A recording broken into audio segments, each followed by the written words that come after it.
അടുത്ത അമ്പലത്തിൽ ഉത്സവമാണ് കേട്ടോ. നമ്മുടെ പ്ലാവണ്ണൂർ ക്ഷേത്രത്തെ ഉത്സവമാണ്. അപ്പോൾ രാവിലെ കുളിച്ചൊരുങ്ങി നേരെ അമ്പലത്തിലോട്ട് പോവുകയാണ് കേട്ടോ.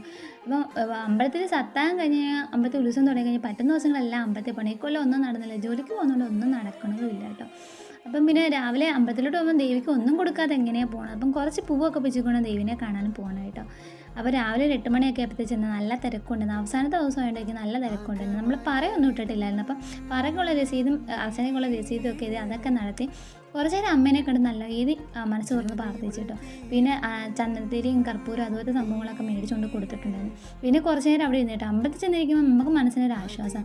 ഇത് എന്തൊരു വിഷമമുണ്ട് ദൈവം എടുത്ത് വന്ന് പറഞ്ഞു കഴിഞ്ഞാൽ എല്ലാം തീർന്ന് കിട്ടും കേട്ടോ. അപ്പം കുറച്ച് നേരം അവിടെ ഇരുന്ന് പ്രാർത്ഥിച്ചിട്ട് അമ്പലത്തിൽ ചെന്നിരിക്കുമ്പോൾ ഒരു മനസ്സിനൊരു സന്തോഷമാണ് അല്ലേ. അങ്ങനെ കുറച്ച് നേരം അവിടെ ഇരുന്ന് പ്രാർത്ഥിച്ചിട്ട് പിന്നെ വൈകുന്നേരം നല്ല കെട്ടുകാഴ്ചയും എല്ലാ പരിപാടിയൊക്കെ ഉണ്ട് കേട്ടോ, DJ ഒക്കെ. അപ്പം പിന്നെ നേരെ പിന്നെ വഴിപാടും അർച്ചനയെല്ലാം മേടിച്ചുകൊണ്ട് നേരെ വീട്ടിലോട്ട് പോകാൻ കേട്ടോ. പിന്നെ വൈകുന്നേരമൊക്കെ ആകുമ്പോഴത്തേക്ക് നമ്മൾ അമ്പലത്തിലോട്ട് പോകണം. അപ്പോൾ ഇന്ന് ഞാൻ ലീവ് എടുത്തിട്ടാണ് ഇവിടെ ഉത്സവം ആഘോഷിച്ചിരിക്കുന്നത്. അപ്പോൾ നാളെയും ജോലിക്കും പോകണം. പിന്നെ ഉച്ചയൊക്കെ ആയപ്പോഴത്തേക്ക് നല്ല അടിപൊളി നാടൻ സദ്യ ഉണ്ടാക്കിയിട്ടുണ്ടായിരുന്നു കേട്ടോ. അപ്പോൾ എൻ്റെ വകയായിരുന്നു സദ്യ. എല്ലാ അടിപൊളി കൂട്ടുകാരെയൊക്കെ ഉണ്ടാക്കി നല്ല അടിപൊളി സദ്യയും കഴിച്ച് പിന്നെ ഇച്ചിരി ഉറങ്ങിയിട്ട് പിന്നെ പുള്ളിപ്പൂച്ചയുടെ കൂടെ കുറച്ച് നേരം സംസാരിച്ചുകൊണ്ടിരുന്നു കേട്ടോ.